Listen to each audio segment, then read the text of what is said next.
अब बिना विलंब किए हुए मंच के हम हवाले करते मंच में उपस्थित बड़े भाई भोजपुरी के फिल्म अभिनेता सह गायक अरविंद अकेला कल्लू जी बक्सर बाबा विश्वामित्र के तपोस्थली उस गंगा के कछार पर जिन्होंने शिक्षा ग्रहण करके भोजपुरी जगत में गीत संगीत की दुनिया में अपने मिट्टी से जहाँ तक भोजपुरी सुनी जाती है, जहाँ तक समझी जाती है, वहाँ तक श्रोताओं के दिल पर राज करने का हमेशा प्रयासरत रहते हैं। तब मैं कहना चाहता हूँ कि प्यार में लोग परवाना हो जाला कल्लू जी कि प्यार में लोग परवाना हो जाला, आशिकी के सुरूर जब चढ़ जाला तो घर छोड़ करके लोग बेगाना हो जाला। हम सोन के कछार से आज पालीगंज विधानसभा क्षेत्र से मुकेश रे ताल ठोक करके कहतनी कि जे कलुआ के गाना बजाना सुन ले बेला अरविंद अकेला कलुआ के दीवाना हो जाला। हम स्वागत करो अपने भाई के, आई गीत संगीत सुनी अरविंद अकेला कल्लू जी। हेलो हेलो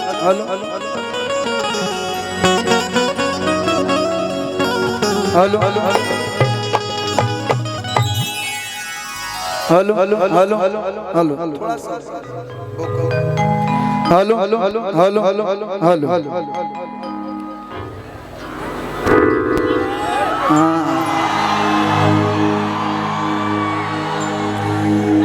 का हाल चल बा? ठीक बानी लोग ना?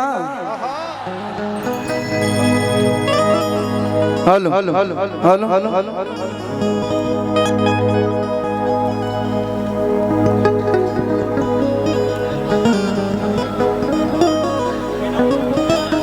जी जी जी जी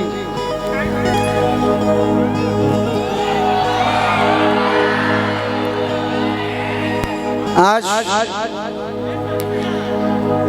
बड़े भैया हेलो हेलो सुनील यादव जी जेकरा बुलावा पर जेकरा आमंत्रण पर आज इजा नेता से लेके मंत्री से लेके अभिनेता से लेके गायक से लेके एक से बढ़ के एक कलाकार के जो निजा महोत्सव भइल बा। एक बार हम चाह बड़का भैया सुनील यादव जी खातिर जोरदार ताली आप लोग बजा के स्वागत अभिनंदन कर दी। असली नेता के पहचान होला ओकर गांव ओकर घर के लोग कितना प्यार करता। और आज इजा के बड़ा अच्छा लगा था, बड़ी खुशी होता कि वहाँ के हमने सब लोग के बुलौनी आज वहाँ के पिताजी के पुण्यतिथि एवं मूर्ति अनावरण के शुभ अवसर से उपलक्ष्य में हमने के सब लोग उपस्थित भइल बनी जा। पिताजी के आशीर्वाद जैसे हमने सब लोग पे बनल रहो।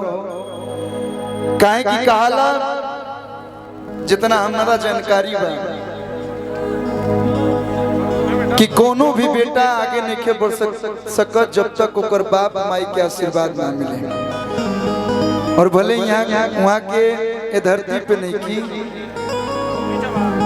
लेकिन हमनी के बीच होके वहाँ के अपन आशीर्वाद दे रहा बनी। आज सुनील यादव जी के पिताजी के यहाँ आशीर्वाद बा, नहीं तो आज के समय में केकरा के फुर्सत बा, लेकिन वहाँ के आज पुण्यतिथि पे इतना लोग उपस्थित भइल बा। सब लोग के स्वागत बा, सब लोग के अभिनंदन बा।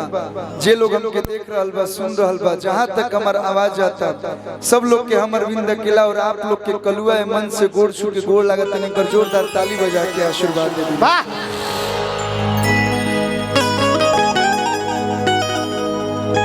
देखिए केहू कतनो बड़का पैसा वाला होके कतनो प्रॉपर्टी बा, कहाला कि खाली हाथ आए थे खाली हाथ जाएंगे। खाली हाथ लोग जाला, लेकिन एक ही चीज जा रह जाला जौन नाम कि रुआ इजा रह के का कमैले बानी।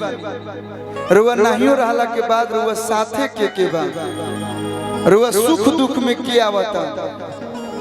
ताश आइए स्वागत है शिल्पी रघवानी जी आप सबके बीच में उपस्थित है। एक बार जोरदार ताली बजा के आप लोग स्वागत कर दीजिए।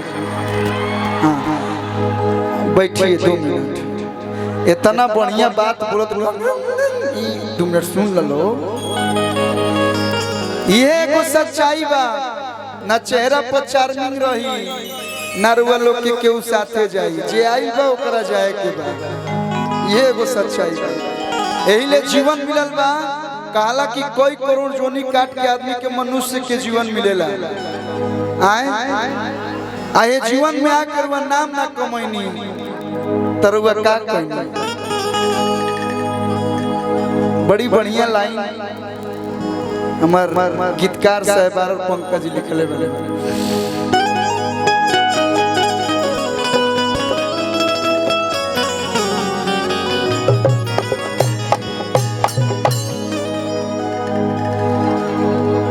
अरे की फरेला से झरेला, अरे फरेला से बुतला।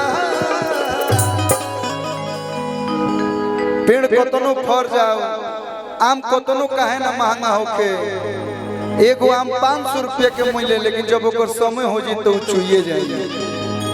अरे की फरेला से झरेला, अरे की फरेला से बुतला। की धर्मशाला दुनिया, की धर्मशाला दुनिया, एगो यवेला एगो जाला। धर्मशाला दुनिया एगो यवेला एगो जाला। धर्मशाला दुनिया एगो यवेला एगो जाला। फरेला से झरेला, फरेला से झरेला, फरेला से बुतला। धर्मशाला दुनिया एगो यवेला एगो जाला। धर्मशाला दुनिया एगो यवेला एगो जाला।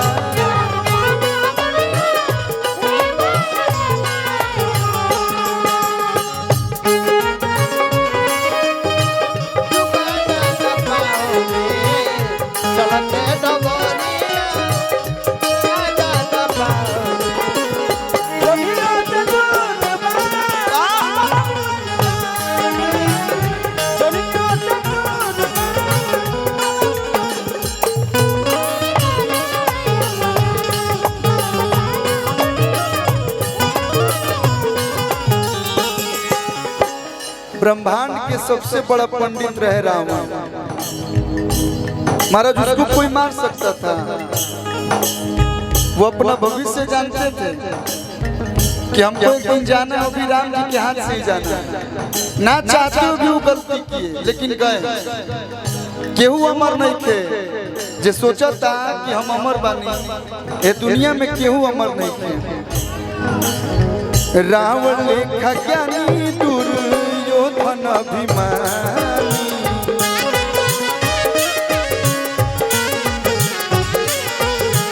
बाली लेखा सानी करम जैसन दानी।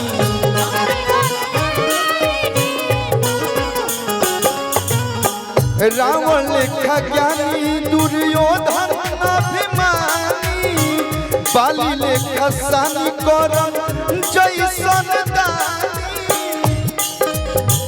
केहू के निशान नहीं, केहू के निशान नहीं, खोजले भेटला। केहू के निशान नहीं, खोजले भेटला। कैला के बाद कुछ रहेला, केहू के निशान नहीं, अरे तो खोजले भेटला। कि धर्मशाला दुनिया एगो यवेला एगो जाला।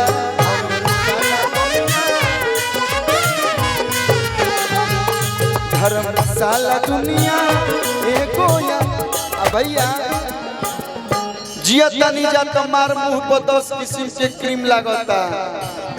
मुंह क्या लगा बा, शरीर क्या लगा बा, बार क्या लगा तेल बा, लेकिन मुआला के बाद मुआला पलास जे कर, मुआला पलास जे कर दिल में बोराला। कि मुआला पलास जे कर अरे कि दिल में बोराला। धर्मशाला दुनिया एगो यवेला एगो जाला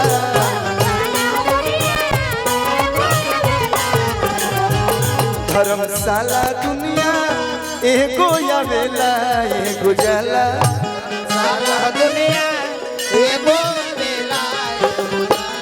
धर्मशाला दुनिया एगो आवेला एगो जाला धर्मशाला दुनिया एगो आवेला